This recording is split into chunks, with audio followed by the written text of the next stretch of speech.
Olá, galera. Bom dia, boa tarde, boa noite. O que importa é que vocês tenham uma boa e proveitosa semana. Ainda mais agora, em que o CRB está dispondo de mais uma ferramenta, né, de mais um instrumento para que a gente reforce o processo de construção de saberes que a gente vem construindo aí ao longo do ano, né? Agora os podcasts eles vão somar à plataforma plural, em que a gente já tem aulas em tempo real, né? E também aos nossos textos e arquivos para pesquisa que compartilhamos a partir de agora com mais frequência, inclusive. Nesse sentido, esse primeiro episódio, né, ou esse primeiro podcast, é quase que um projeto piloto, mas para a gente poder iniciar o nosso contato aqui também por essas bandas, beleza? A gente aqui vai dar um breve panorama sobre os reflexos da Guerra Fria na América Latina, compreendendo que esses reflexos passam particularmente, né, ao longo das décadas de 50 a 90, né, notadamente entre as décadas de 60, né, acentuadamente entre as décadas de 1960 e de 1980, né, na construção e manutenção de uma série de ditaduras, né, de regimes de exceção, né, de fechamento político, com orientação fortemente militar, mas que também contaram com a participação de civis, perdão. E aí, do ponto de vista conceitual e acadêmico, que é uma preocupação que a gente sempre manteve no nosso curso, eu quero aqui destacar a contribuição do professor de História Contemporânea da Universidade Federal Fluminense, o Daniel Arão Reis, né, quando ele diz que, particularmente no Brasil, a gente viveu, foi uma ditadura ou um regime civil-militar. Isso porque, desde do financiamento, né, do apoiamento político, passando pela gestão do Estado, em todos esses momentos, ou em todas essas dimensões, nós tivemos a importante contribuição, participação e adesão de elementos civis.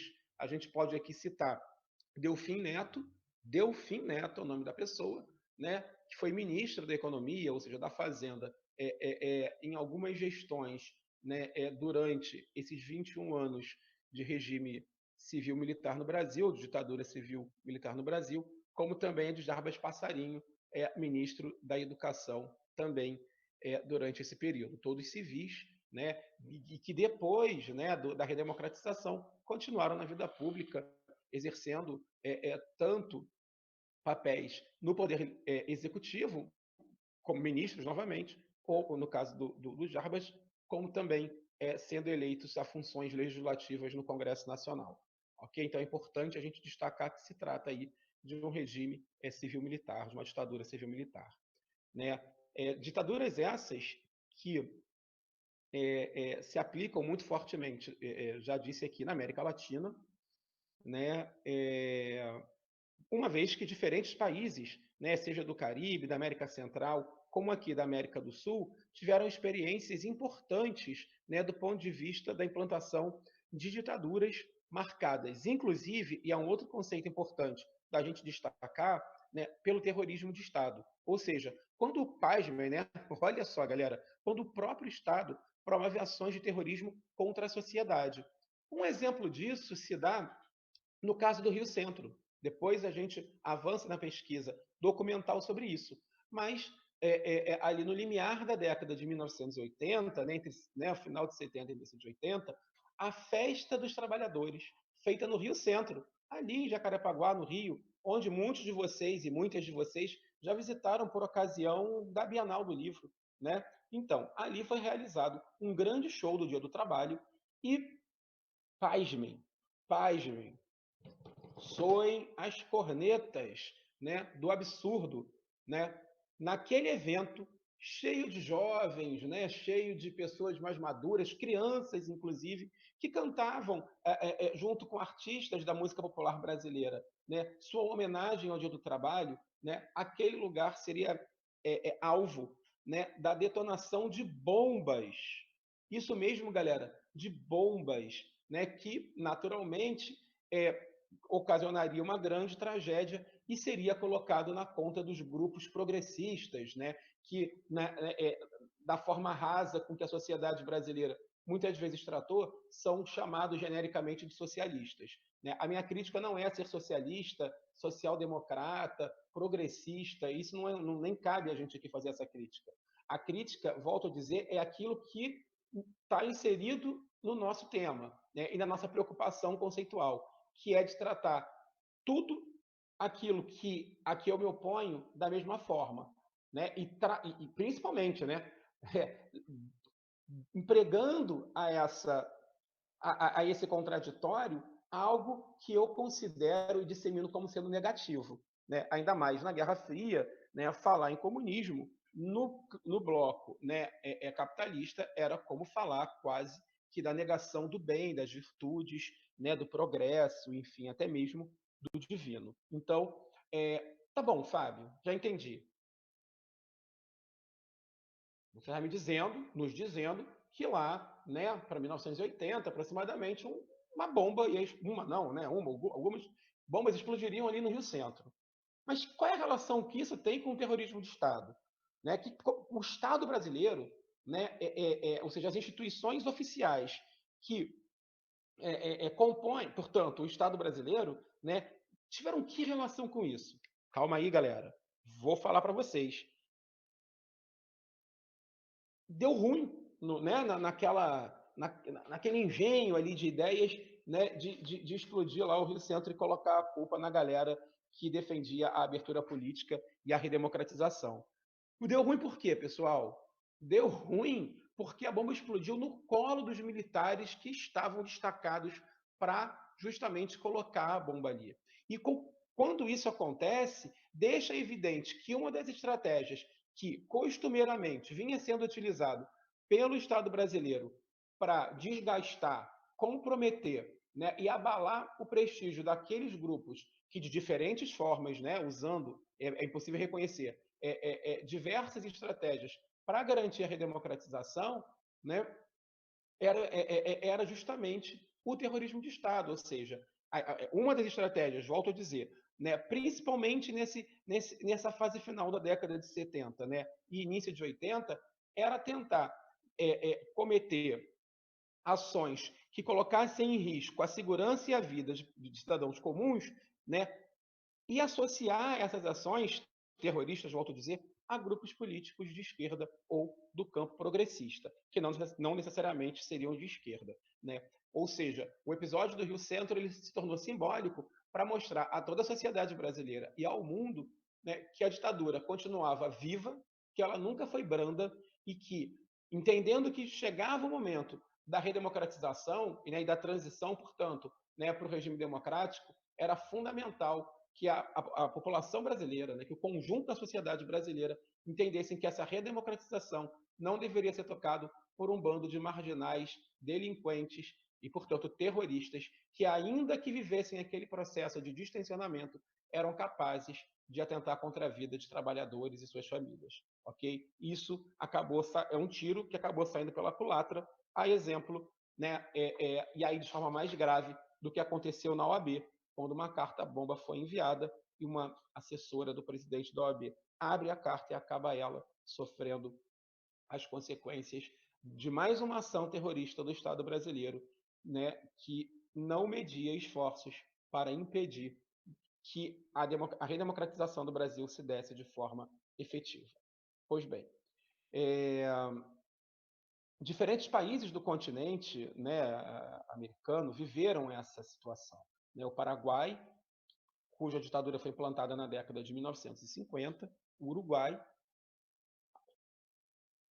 a Argentina, perdão, e o Chile, que viveram suas ditaduras, né, a partir da década de 1970, o Peru, se não me engano, em 68, a Bolívia, né, que implanta o seu regime de exceção, assim como o Brasil em 64, a Guatemala e a República Dominicana, entre tantos outros.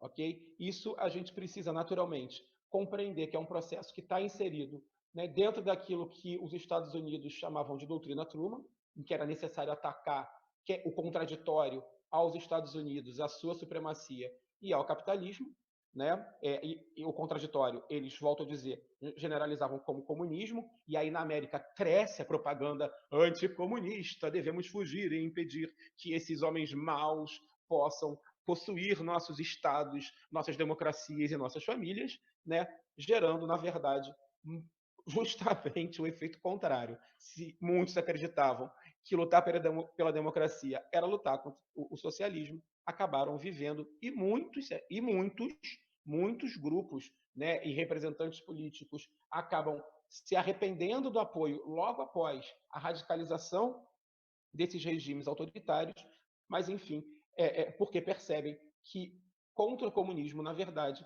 acabou se justificando a implantação de ditaduras de direita, né, em apoio aos Estados Unidos e à manutenção da estrutura capitalista, que no caso da América Latina, como vocês já viram, era uma estrutura subalterna, né, galera? Ou seja, o mundo era dividido, né? Em primeiro mundo, os países industrializados. Segundo mundo, os socialistas, né, de economia planificada. E terceiro mundo, quem? Quem? África, não é? América Latina e parte da Ásia, de economias dependentes, não industrializadas, né, dependentes porque não produziam tecnologia e precisavam consumir a tecnologia do primeiro mundo, né, daqueles que eram capazes, daqueles que tinham a faculdade, né, a engenhosidade de produzir o que de melhor o mundo tinha. Né, e nós aqui precisávamos conviver com a dominação, a dependência e a autoestima lá embaixo, de quem realmente acreditava que não era capaz de promover desenvolvimento econômico, tecnológico e social. Para a gente terminar esse primeiro momento de conversa, não deixem, por favor, eu quero reforçar aqui, não deixem de ter atenção à Revolução Cubana. Uma revolução que não nasce, não nasce, entenderam? Socialista, mas que se transforma, né, como tal a partir da ofensiva dos Estados Unidos contra os grupos revolucionários que assumiram o poder em Cuba a partir de 59. Uma revolução que nasce nacionalista, depondo o ditador Fulgêncio Batista, que governava em apoio, né, aos Estados Unidos e financiados por eles. Tirar, né, Fulgêncio Batista do poder e defender a nacionalização das terras, das empresas e da economia cubana foi um forte ataque aos interesses estadunidenses na América Latina, em especial por se tratar de Cuba, uma região tão próxima e tão historicamente, desde a sua independência, no final do século XIX, controlada pelos interesses políticos e econômicos dos Estados Unidos. Lembrem-se da emenda Platt, que garantia constitucionalmente aos Estados Unidos a possibilidade de intervir em Cuba. Né? Diante disso, a inteligência norte-americana planeja uma invasão a Cuba, a chamada por grupos mercenários, a chamada invasão da Bacia dos Porcos, que, atenção, fracassa e faz com que outras medidas sejam tomadas. A mais destacada delas, né, o isolamento econômico de Cuba, né, através do embargo, que até hoje vigora, né, e é imposto pela superpotência, né, da América do Norte aos seus quase, digamos assim, vizinhos cubanos. Beleza? Diante da hostilidade dos Estados Unidos, coube a Cuba, num cenário conflagrado de uma ordem bipolar, olhar para o outro campo do planeta e perceber que a União Soviética, sem romantismo, e é importante compreender que acenava positivamente para os cubanos, porque, naturalmente, a adesão de Cuba ao bloco socialista atendia aos seus interesses, não apenas políticos, de enfrentamento ao seu maior rival, os Estados Unidos, como também econômico, uma vez que esses países digamos que não protagonistas dos campos, né, ideológicos, eles acabavam mesmo sob uma lógica de forte influência e de submissão aos interesses, seja no campo socialista da União Soviética, seja no campo capitalista dos Estados Unidos. Beleza? Como forma também de responder, né, a ousadia cubana de mexer nas estruturas de poder daquele país, né, as elites latino-americanas, organizadas naturalmente, né, pelos Estados Unidos, soam, né, soar aquela corneta, né, quase que do apocalipse, dizendo o seguinte: tenham cuidado, porque o mesmo que fizeram lá podem fazer aí. Então, gente, qualquer movimento, qualquer governo, a exemplo do Brasil, a exemplo do Chile, a exemplo da Argentina, que falasse em reforma agrária, em reforma política, né, ampliando os direitos dos trabalhadores, que falasse em reforma universitária ou educacional, né? Enfim, no Brasil esse processo foi chamado, esse movimento foi chamado de reformas de base, né? Em 64, pelo presidente João Goulart, apelidado de Jango, né? Todos esses movimentos justificariam uma forte propaganda anticomunista contra esses governos, que no caso brasileiro e argentino nada tinham de socialista. No Chile, de fato, Salvador Allende, né, foi eleito numa coalizão de forças políticas lideradas pelo socialismo, né, e defendia uma via socialista chilena, ou seja, democrática, plural, dialógica, né, ou seja, baseada no diálogo e na composição com as diferenças. Ainda assim, tanto no Brasil, com as reformas de base, reforma agrária, reforma do sistema financeiro ou bancária, reforma educacional, né, reforma urbana, atentando muito para a questão habitacional da população mais pobre e da classe média mais baixa, né? Todos esses movimentos sinalizaram a razão, sinalizam, perdão, a razão pela qual, né? Volto a dizer, a sirene, né? O sinal do apocalipse ecoa com mais força nesses países, e setores ligados ao grande empresariado, à classe média e também a Igreja Católica apoiassem esses movimentos, para uns, volto a dizer, revolucionários, mas cabe a gente avaliar com autonomia, independência e liberdade se de fato houve rupturas institucionais ou estruturais desses países por esses movimentos, ou, como alguns falam, golpes, que na verdade depuseram governos democraticamente eleitos para que justamente não houvessem transformações, houvesse a conservação de uma ordem, seja no campo, seja nas cidades e principalmente no seu sistema financeiro. A gente continua depois, deixa essas reflexões que, como eu disse, seguirão também de material escrito, né, e anexo ao plural, com forte e ampla, né, fontes de pesquisas para que a gente possa aprofundar essa questão. Sempre atentando para a importância da qualidade conceitual da nossa apostila, né, que, como sinalizado no plural, né, vai trabalhar módulos diferentes para que a gente possa trabalhar o processo, né, dos desdobramentos da Guerra Fria na América Latina, ok? E especialmente no Brasil. Gente, novidades virão. Abraço forte, até a próxima. Valeu aí pela audiência, digamos assim. Valeu, gente. Até a próxima. Abração.